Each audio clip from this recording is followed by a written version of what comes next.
আসসালামু আলাইকুম। নতুন বছরের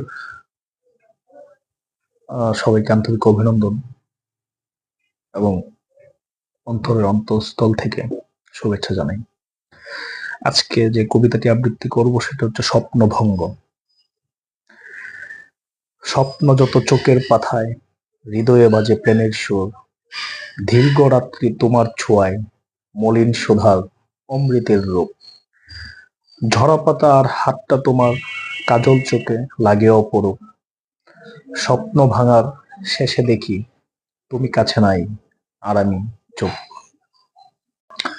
আসসালামু আলাইকুম। কবিতার নাম অপেক্ষা। জানি না তোমায় পাবো কিনা প্রিয় আমি, আমার এ জীবনে হয়তো আর ভাগ্যে আমার কোনদিনই ছিলে না তুমি। তবু কেন দেখা কুহেলির মতো, ক্ষণিকের ধাক্কা দিয়ে কেন মুড়ে বাঁধিলে তুমি আমায় প্রণয়ের ডোরে। আশায় তোমার আজও আছি একা, যদি আসো ফিরে এ অভাগীর নীড়ে। ধন্যবাদ।